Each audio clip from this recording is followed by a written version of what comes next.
예. 그 불교, 선불교. 불교는 여러 가지 천태종, 함종, 어쩌고 밀교 교사하면서 많은데 그 중에서 하나가 선불교입니다. 선불교가 뿌리를 찾아간다면은 달마대사, 중국에 온 달마대사, 인도에서 중국으로 왔죠. 그 부처님의 28대 손, 장자가, 제가 인동장씨인데, 원래는 안동장씨였어요. 근데 안동장씨의 증손자가 인동으로 옴으로써 인동장씨가 되었어요. 그와 같이, 부처님의 28대 손이 인도에서 중국으로 옴으로써 중국의 선불교가 시작되었다. 더군다나 대성 불교가 시작되었다. 이런 이야기입니다. 그래서 우리가 달마한데, 저도 불교에 대해 잘 모를 때는 좀 개성하게 생긴 이 사람이 도대체 누군고 했는데, 이 달마대사가 그런 의미를 갖고 있다. 그래서 달마대사가 중국에 와서 자신의 그 법통을 해가에게 물려주고, 해가는 다시 성차는 도신, 도신은 홍의, 홍의는 해능이 6번째 되죠. 그리고 육조 해능. 그래서 육조 단경이란 책은 그 해능이 범천사에서 설법을 했는 그것을 육조 단경, 단에서 설법을 했다 해서 경자를 붙였습니다. 원래는 어록이라고 말하는 게 맞죠. 어록이라고 말하는데 부처님의 설교와 유사하다 해서 그랬을런가, 아니면 그 당시 중국에 공자나 이런 분들이 낸 것도 다 경자를 붙이지 않습니까? 뭐렇게 중국에 경자 붙이는 게 거의 다 경자죠. 노장사성에다가 노자, 장자, 그다음에 공자, 사서삼경 할 때도 경자를 붙이고 아마 그 영향을 입었지 않았나. 그 이후로 이제 나오는 것은 다 어록으로 나옵니다. 그 후로는 그 해능 밑으로 그 남화계양, 그 다음에 마조, 백장, 항백, 임제 이렇게 나오지 않습니까? 그 임제어록, 항백어록, 마조어록, 그 밑에는 다 어록으로 말합니다. 그럴 때 이 해능까지는 아마 경자를 붙이는 것 같아요. 이 해능이 이제 그 범천사에서 설법을 마치고 이제 다시 조계종으로 돌아왔죠. 조계라는 것은 그 조씨들이 사는 마을 앞에 흐르는 개울이 조계였는 모양이죠. 그리고 뒤산인지 앞산인지 모르지만 그 산이 조계산. 그래서 조계산으로 돌아왔다. 해능이 조계산으로 돌아와서 그는 한 40년간을 설법을 펼쳤는데 그 희야에 15,000명이 모여들었다. 이런 이야기가 있어요.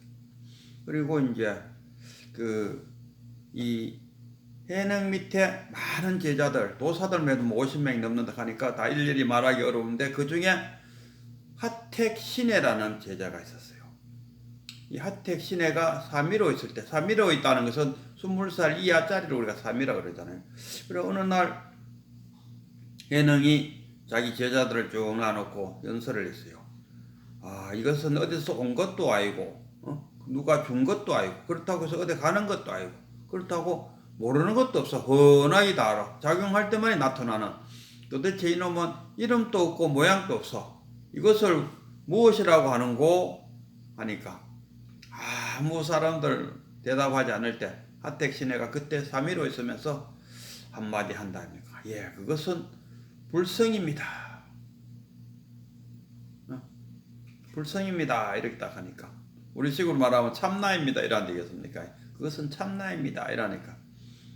해능이 주장자로 하택신의 머리를 한방 쥐박으면서, 이놈아, 모양도 없고 이름도 없다 했는데 너는 어찌하여 이름을 짓는고?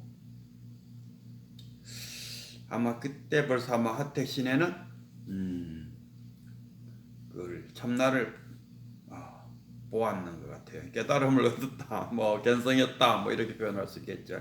이 하택신해에 의해 갖고, 그리고 이제 하택신해가 해능이 살아있을 때는 그 해능은 남쪽에서 설법을 폈어요. 그래 남종동계라고 하고 해능 후에 홍인대사가 있었다. 홍인대사로부터 깨달음을 인가받고 의발을 받아갖고 남쪽으로 내려오고 그 또 다른 제자 신수대사가 펼친 법은 북종 점교라고 말해요.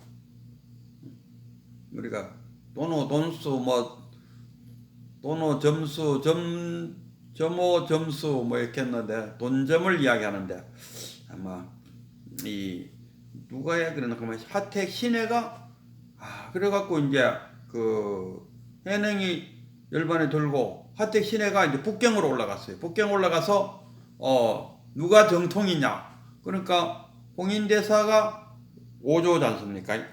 5조 그리고 6조가 지금은 해능인데 그때는만 해도 신수대사가 6조라 그랬어요. 신수대사는 정말 대단합니다. 우리가 지금 그 홍인대사가 법통을 해능에게 물려줬다 해서 신수는 찌그러졌는가 생각하지만 신수는 정말 그 당시에 대단한 분입니다. 그 당시에 그 천황이 황제가 측천무지 않습니까? 측천무. 이분도 대단하죠. 막 그 여성으로 갔다가 막 자기 아들을 왕으로 내세웠다가 지가 왕이 되고 막 이런 이 참 대단한 권력자 이 측천무가 이 신수대사를 불려들여갖고 국사로 삼았답니다. 신수대사를 가마에 태워갖고 가면서 측천무가 뒤따르는 그런 모습을 보여줬다 이런 얘기 할 정도로.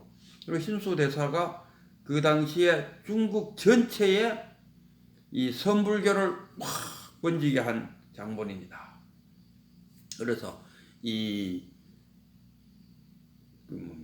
해능이 살아있을 때 해능과 신수대사의 차이는 얼마 안 납니다. 신수대사가 606년에 태어났고 706년도에 죽었고 해능은 730년도에 죽고 한 30년 정도의 간격이 있죠. 그래도 그 신수대사에 의해서 중국의 선불교가 쫙 번지게 되었고 이 6조로 신수대사로 넘어갔는데 이 하택신해 그 해능의 제자인 하택신해가 북경으로 가서 그때 복전 신수의 제자들하고 한바탕 논쟁을 해갖고 너무 시끄럽게 한다고 하택신해가 기양을 가게 됐다.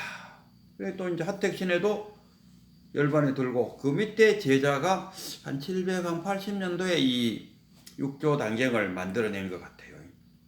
여기서부터 이제 하택신해뿐만 아니라 그 옆에 이제 막 다른 훌륭한 제자들 남아계양이라든가 이쪽에 정원행사라든가 또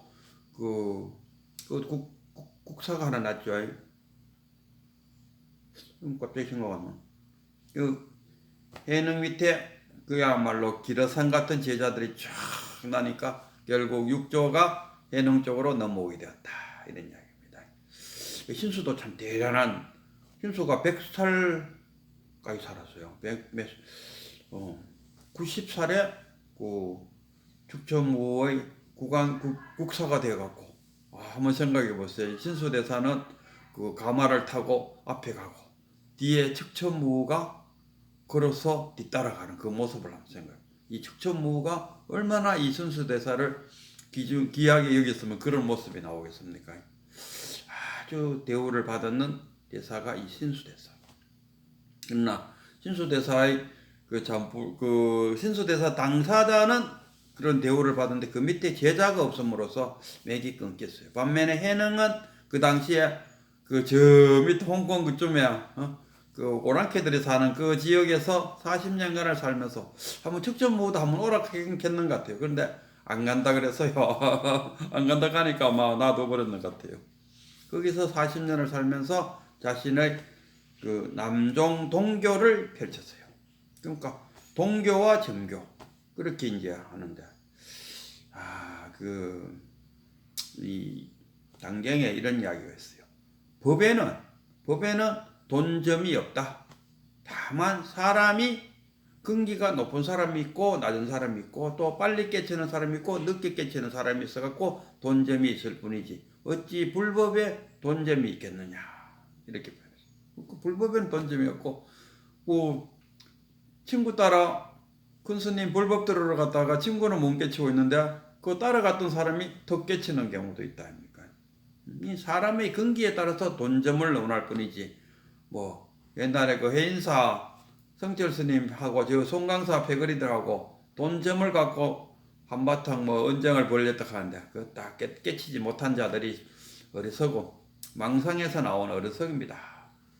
이게 아마 그 780년도인가 아니면 한 800년도로 잡아줘도 1200년 전에 벌써 아마 돈점에 대해서 맹쾌하게 이야기를 해놨어요. 불법이 어찌 돈점이 있느냐. 사람이 근기에 따라서 돈점을 논하고 빨리 깨치고 늦게 깨침에 따라서 돈점이 있을 뿐이다. 이렇게 이야기했는데도 불구하고 1200년이 지난 후에 성철 스님 패거리와 송강사 패거리가 싸움을 했다는 게 이 말이 되냐 이겁니다. 그러면은 어떻게 해야 동교고 어떻게 해야 점교냐? 신수가 말하는 점교와 이 해능이 말하는 동교의 차이는 뭐냐 했을 때 이 남종 동교에서 강조하는 것은 자신의 망념을 바로 자각하시오. 바로 그 직지인심이죠. 저도 우리 그 큰 스님이 바로 일러주더라고요. 이게 참나다고 바로 일러주는 걸 내가 딱 알아챘어요. 마음을 그냥 참나를 바로 보여주는 거라. 바로 보여준다는 게 뭡니까? 그 큰 스님의 말씀을 들으면서 자신의 번뇌망상이 탁 깨지는. 그래서 이거네. 바로 알게 됐다. 이게 동교입니다. 그럼 점교는 뭐냐? 점교는 우리가 이 육조 단경을 읽어본다든가 뭐 부처님의 경전을 읽는다든가 아니면 조사들의 어록을 생각하면서 아니면 또 연부를 한다든가 연부를 하면서 연부를 하는 주 목적이 뭡니까? 연부를 하면서 그 자기의 목소리를 자기가 듣지 않습니까? 거기서 탁 깨지. 그래서 이게 계단 단계적으로 되어 있다 해서 점교라고 말하지. 점교.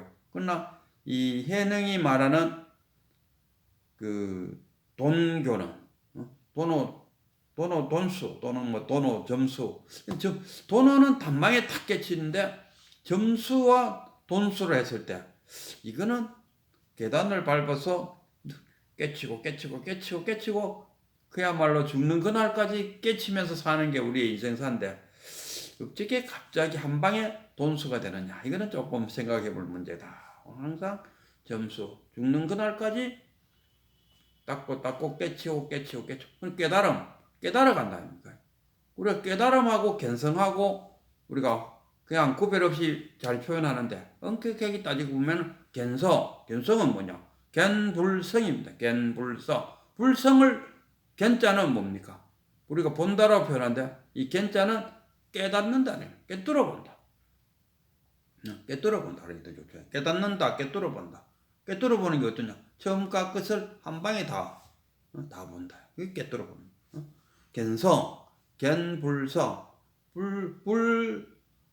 부처의 성품을 우리 몸속에는 누구나 다 불성을 갖고 있다. 그것을 딱 본다 이거야. 깨닫는다 이겁니다. 그걸 우리가 견성이라 이렇게 하고 깨닫는다. 우리가 그냥 깨쳤다. 뭐 깨닫는다. 날마다 깨닫잖아. 아이고 오늘 또 뭐 하나 깨쳤네. 이거는 하나하나 깨치고 죽는 그날까지 깨쳐가는 거죠. 이게 우리가 깨닫는다. 그래서 우리가 그걸 구별 안 하고 그냥 견성이니 깨달음이를 그냥 섞어갖고 그냥 써버리는데 엄격히 말하면 견성은 견불성이고 깨닫는다는 것은 살아가면서 하나의 그 이치를 터득해간다. 이치를 터득하는 것을 우리가 깨달음이다. 이렇게 표현할 수 있어요. 그렇게 견성했다. 그럼 네가 도사가? 그거하고는 아무리 놓으면 도사가 되는 거는 뭡니까? 그 오한과 육신통이 열리는 거. 이거는 깨달아가는 거야. 견성한 이후에 점점 자신이 깨달아가면서 오한도 열릴 수 있고 육신통도 열릴 수 있고 이건 깨달아가는 거야. 견성은 뭐냐? 견성은 단박에 탁 깨친다. 뭘? 견불성. 부처의 성품을 견이라는 거 본다가 아니고 본다 해도 되죠. 뭐 본다 해도 되고 원래 이 견자는 한문으로 견자는 깨닫는다. 이때 깨닫는다고 이때 깨닫는다는 틀리겠죠. 견성을 본다, 탁 알아챈다, 체득한다. 이런 깨뚫어 본다. 깨뚫어 본다는 게 뭡니까? 깨뚫어 본다고 하니까 그 종범 스님이 표현하기를 자신의 생일과 제삿날을 안다. 우리는 보통은 자신의 생일은 알지만 제삿날은 잘 모르잖아요. 언제 죽을지 어떻게 합니까? 그러나 깨뚫어 본다는 것은 생일과 제삿날을 볼 줄 아는 자. 이게 깨뚫어 보는 거. 이렇게 또 종범 스님 어느 강의 시간에 설법 시간에 그렇게 표현하는 게 멋있다. 그런 생각이 들었어요. 그래서 다시 이제 뭐 중구난방으로 막 이야기했는데 딱 그 우리가 견성하는 방법, 깨닫는 방법에는 돈교와 점교가 있고, 동교는 뭐냐? 자신이 불지견을 가져서 그 불지견으로 자신의 망념을 탁 깨치는 그 순간 깨닫게 돼요. 견성을 하게 되고. 동교는 뭐냐? 어록이나 경전이나 큰 스님의 설법을 통해서 또는 그 연부를 통해서 그걸 방편을 통해서 방편법 그러니까 방편이라고 하고 이쪽은 심신 깨달음, 방편 깨달음 이렇게 나눌 수 있는 방편 깨달음 이건 하나의 방편을 통해서 연부를 한다든가 조사의 어록을 듣는다 본다든가 경전을 읽는다는 걸 통해서 자신의 탁 깨치는 그러니까 어떤 계단이 있겠죠. 조금 시간이 걸린다. 뭐 이런 방법상의 문제가 이 방법상의 문제라. 그래서 이 직지인심 바로 보는 거, 바로 자신의 망념을 바로 봐서 바로 깨치는 것을 동교. 그리고 신수대사 북종에서 말하는 신수대사는 어록이나 경전이나 연부를 통해서 깨치는 것을 점교 이렇게 구별한다 그러네요.